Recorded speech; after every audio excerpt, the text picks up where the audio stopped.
Assalamualaikum dan selamat pagi. Saya merupakan ibu kepada 2 anak dan merupakan pencabar awam di Kementerian Pengajian Tinggi. Baik, Assalamualaikum warahmatullahi taala wabarakatuh dan salam sejahtera. Saya Syed Alias Saidi bin Muda, bertugas sebagai pensyarah utama di Politeknik Metro Kuantan. Saya Adeline alias Lucia binti Suil. Assalamualaikum, saya Nur Atikah binti Mak Zin alias Abdul Rahim. Pada hari ini saya ingin berkongsi pengalaman bagaimana saya dijangkiti COVID-19. Pada 15 Januari 2021, saya dimaklumkan bahawa adik saya merupakan kontak rapat kepada staf yang positif. Dan dia serta rakan sekuliah perlu menjalani swab test dan pada masa yang sama kuarantin di asrama. Setelah keputusan keluar, adik saya didapati positif dan memanggil kami sekeluarga untuk menjalani swab test dan daripada situ saya didapati positif. Saya tiada sebarang simptom sepanjang semasa dijangkiti.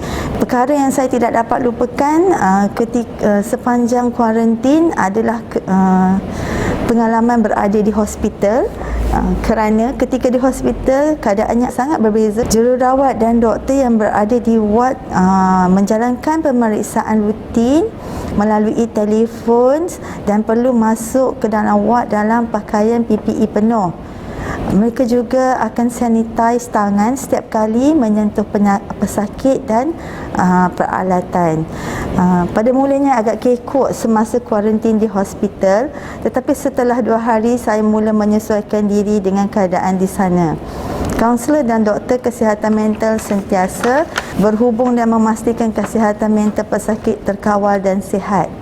Setiap pagi doktor akan call melalui handphone bagi memaklumkan keadaan pesakit dan prosedur atau rawatan yang perlu berdasarkan keputusan darah, X-ray dan lain-lain yang telah dilaksanakan sebelum itu.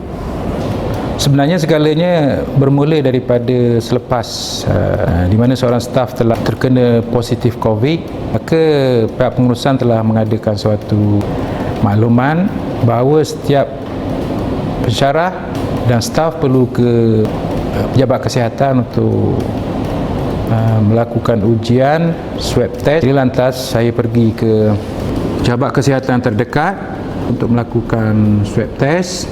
Maka pihak hospital menghubungi saya bahawa saya telah disahkan positif COVID-19. Saya tidak ada simptom-simptom yang khusus. Jadi kehidupan saya normal seperti biasa. Pergi ke kedai, pergi beli keperluan, pergi ke surau, masjid dan sebagainya itu.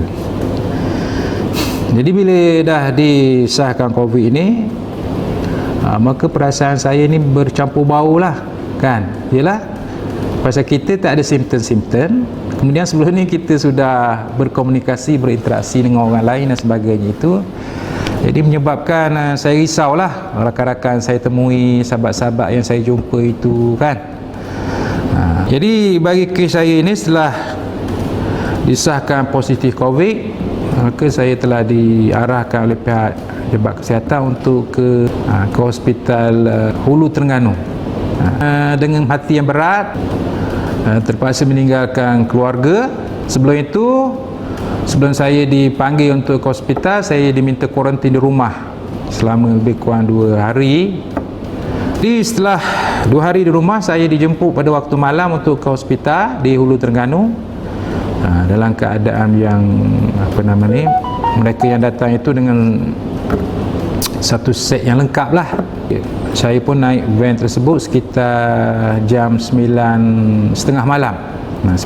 Berserta ada 3 orang lelaki lagi yang bersama dalam hospital tersebut yang telah diambil dari beberapa destinasi. Jadi untuk sampai ke hospital Hulu Terengganu itu makan masa tempoh yang agak lama, lebih kurang 4 jam. Bayangkan saya tu pukul 9.30 malam lebih kurang. Kemudian pukul 1 pagi baru sampai di Hospital Hulu Terengganu tersebut.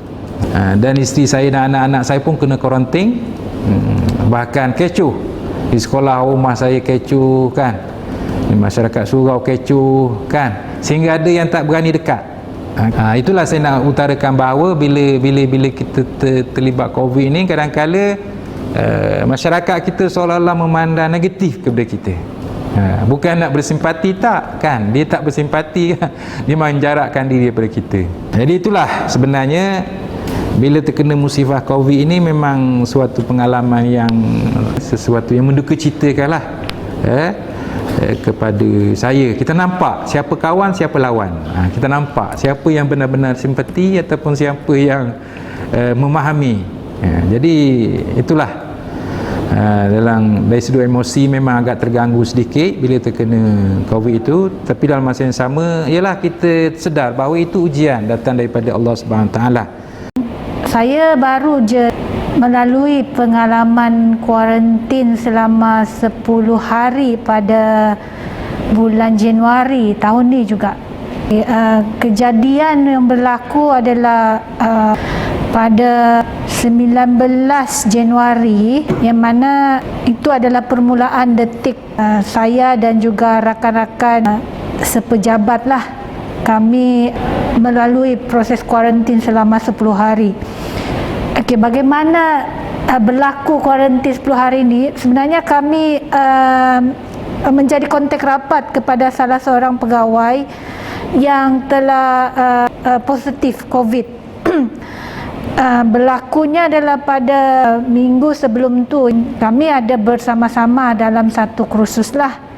Kursus tu memang ruang pejabat, iaitu berhawa dingin, dan dalam tempoh 2 hari tu kami duduk bersama dalam kumpulan.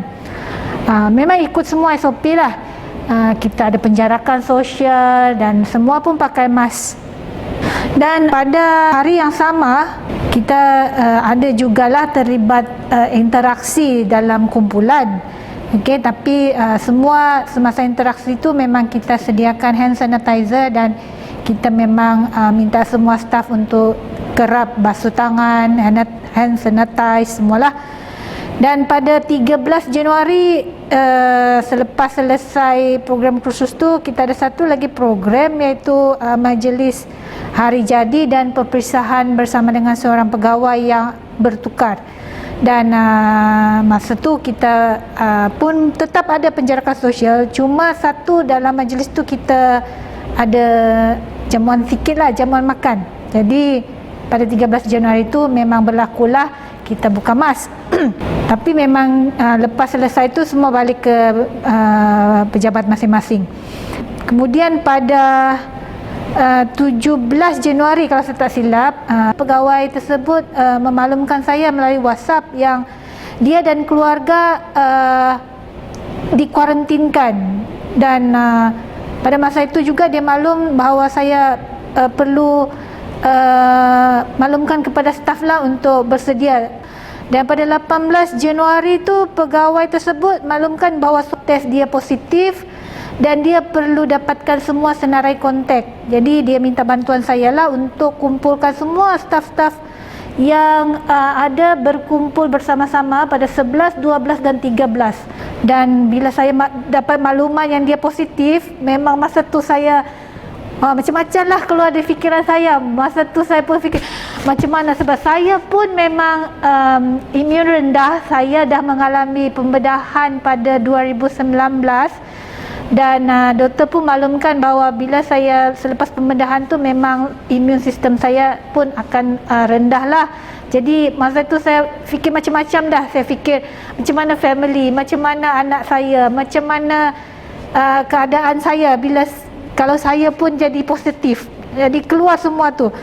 Saya sendiri pun menggeletar sampai handphone picit tu pun macam dah tak betul. Dan malam tu seluruh badan saya rasa macam sakit, tak betul.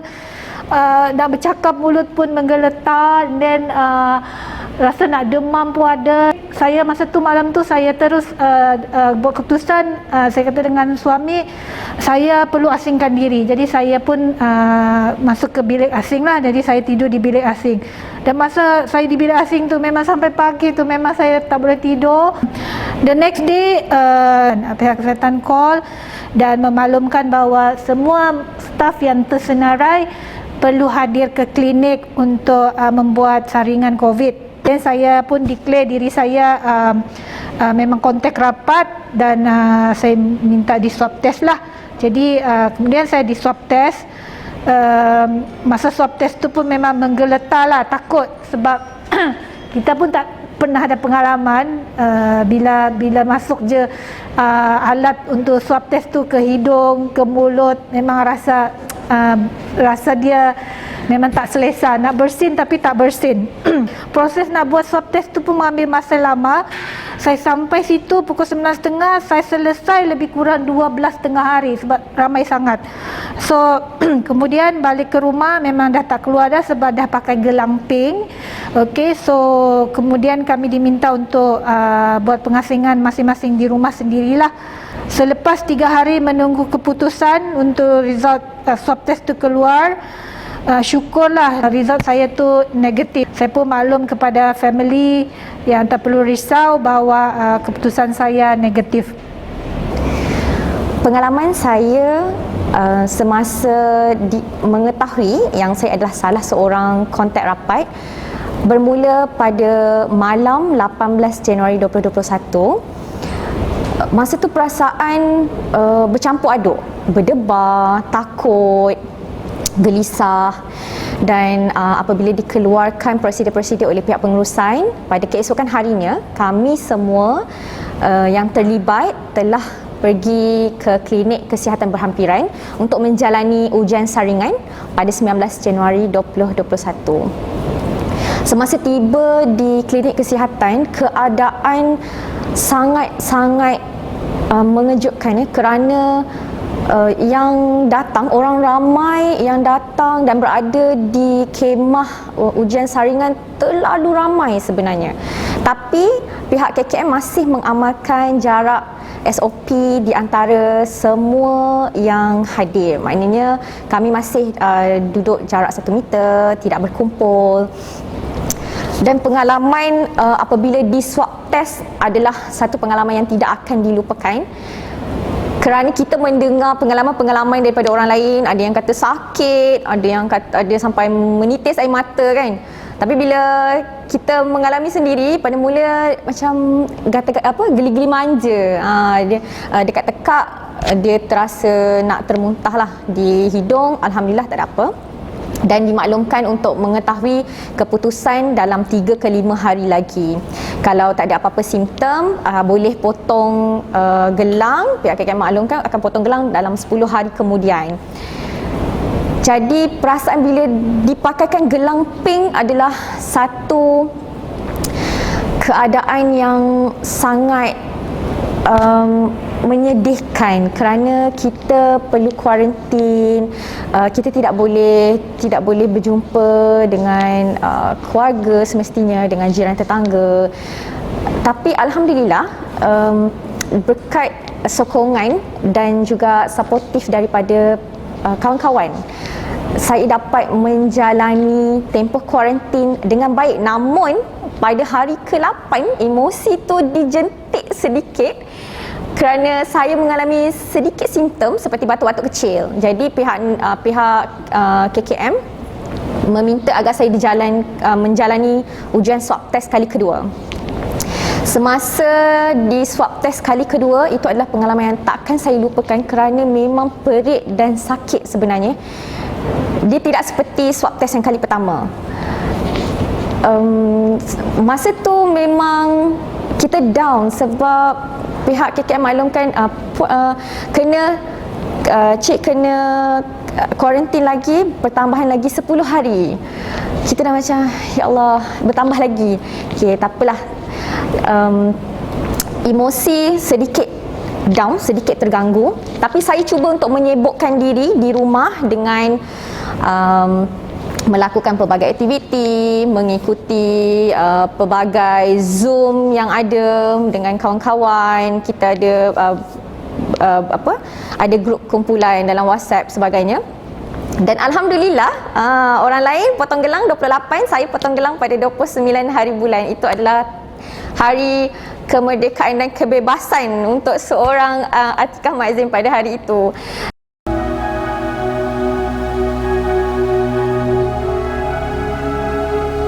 Pada semua staf HTAA yang telah merawat dan melayan kerenah pesakit dan semua staf PMKU yang telah memberi kata-kata semangat sepanjang tempoh saya di hospital. Juga mengucapkan penghargaan terima kasih kepada Pihak Politeknik Metro Kuantan atas tindakan ataupun usaha yang berterusan dalam membendung penularan wabak ini. Mudah-mudahan usaha kita yang begitu gigih, yang begitu berterusan ini akan memastikan kelok penurunan untuk COVID ini berjaya dilakukan. Dan ucapan saya terakhir adalah saya sangat-sangat berterima kasihlah kepada pihak kerajaan, kepada Kementerian Kesihatan, kepada pejabat kesihatan daerah, even kepada rakan-rakan PMKU yang sama-sama hari itu kuarantin. Memang kita sama-sama saling motivasi satu dengan lain lah. Jadi saya juga berterima kasih kepada rakan-rakan saya yang jauh dan dekat, keluarga saya. Okey, sepanjang saya di kuarantin ke hari itu, saya percaya semua orang mendoakan yang baik-baik dan memberi kata-kata motivasi kepada saya. Ucapan penghargaan saya nak berikan kepada pihak KKM, pihak Kementerian Kesihatan Malaysia, pihak Klinik Kesihatan kerana menjalankan tugas dengan baik, dan juga kepada pihak PMKU, pengurusan dan juga rakan-rakan staf yang lain kerana sentiasa memberikan kata-kata semangat sesama kita. Dan saya mohon agar kita sentiasa mengamalkan SOP yang telah ditetapkan, jaga jarak, sentiasa mengamalkan 3W dan elakkan 3S, dan sentiasa jaga sesama kita. Jangan berkumpul, jangan pergi ke tempat-tempat yang sesak. Pesanan kepada semua masyarakat berkenaan COVID-19 adalah sentiasa menjaga SOP, jaga jarak, sentiasa cuci tangan, sanitize tangan dan memakai face mask. Saya sangat berharap pandemik COVID-19 berakhir supaya kita boleh bergerak normal seperti sebelum ini. Saya memberi ataupun menasihatkan diri saya juga dan rakan-rakan sekalian ataupun anak-anak didik para pelajar, meskipun berada di kampus ataupun berada di rumah, pastikan SOP dapat dipatuhi, dapat diikuti dengan sebaiknya. Jadi pesanan saya lah kepada semua warga PMKU dan juga teman-teman di luar ataupun saudara mara adalah terus beringat, sebab COVID ni kita tak nampak dia. Saya pesan semualah supaya kita kekal ikut SOP, kawal diri. Kalau rasa nak pergi berkumpul tu, tolong kata diri sendiri, tak perlulah untuk buat masa ni. Teman-teman sekalian, saudara mara, kawan-kawan semua warga PMKU, sayangilah diri, sayangilah keluarga, sayangilah teman-teman. Elakkan 3S, amalkan 3W. Dan kepada anda-anda semua di luar sana, saya mohon agar kita jaga SOP dan patuh dengan segala peraturan yang telah pun KKM dan Kerajaan Malaysia tetapkan supaya kita boleh hidup normal seperti biasa. Jadi lindung diri, lindung semua. Stay safe, stay home.